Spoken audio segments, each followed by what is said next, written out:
your turf. Now, Wall Street Journal editorial. It's entitled The GOP's Payroll-Tax Fiasco. How did Republicans manage to lose the tax issue to Obama? And they start this way.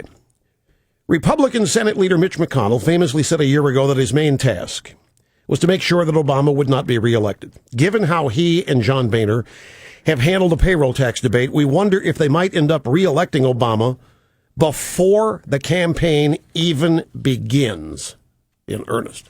So the Wall Street Journal is convinced here that the House Republicans are on the verge of reelecting Obama with their opposition to a 2-month extension of this payroll tax cut, which again is not exactly what this is. Again, we've allowed ourselves to lose the language on this to boot. Back to the editorial. Republican leaders have somehow managed the remarkable feat of being blamed for opposing a 1-year extension of a tax holiday that they are surely going to pass. This is no easy double play. Republicans have also achieved the small miracle of letting Obama position himself as an election year tax cutter, although he spent most of his presidency promoting tax increases, and he would hit the economy with one of the largest tax increases ever in 2013. This should be impossible. Maybe it is impossible. Maybe these people are having a panic attack and just need to lie down and take some deep breaths.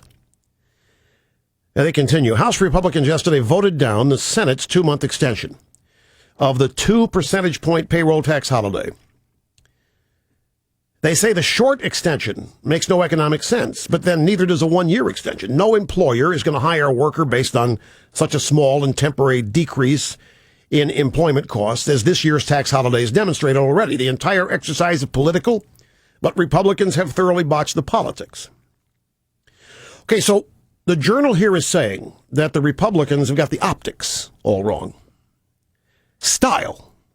Everybody wants style. Style trumps the substance here.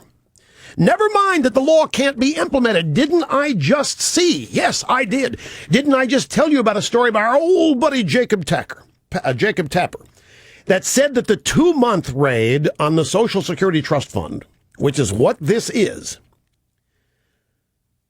this raid on the Social Security tax or trust fund, which is known as the payroll tax cut, it's not a tax cut.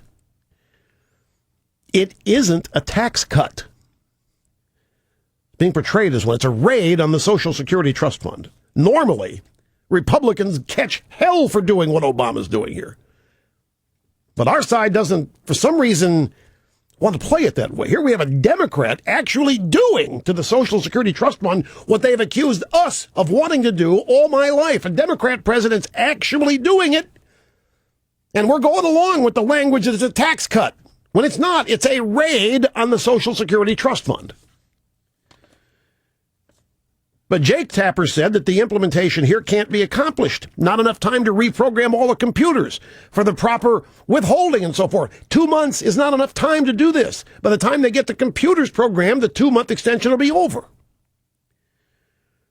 The law will foul up the entire payroll system because it's too last minute. Now, I hate to nitpick here, but I would think that would mean something to lawmakers who didn't know that when they came up with their harebrained idea, but who do know it now.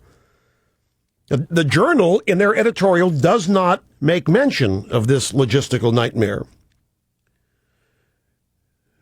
They're too busy panicking here over the optics. They just say the fatally flawed law must be passed for appearances. They admit it's fatally flawed, but we got to pass it. We got to pass because it says tax cut there. Oh gosh, it says tax cut. We have to be behind it. We can't cede tax cut optics to Democrats. Because if we let him have that, then all of a sudden Obama, despite reality, despite his massive tax increases, all of a sudden Obama will be forever known as the king of tax cuts. That's nonsense to me. The only way that happens is if we lay down and let it happen, which seems to be the preferred course by too many on our side. I wonder, I actually wonder if Hillary Clinton was over at the Wall Street Journal yesterday with her testicle lockbox.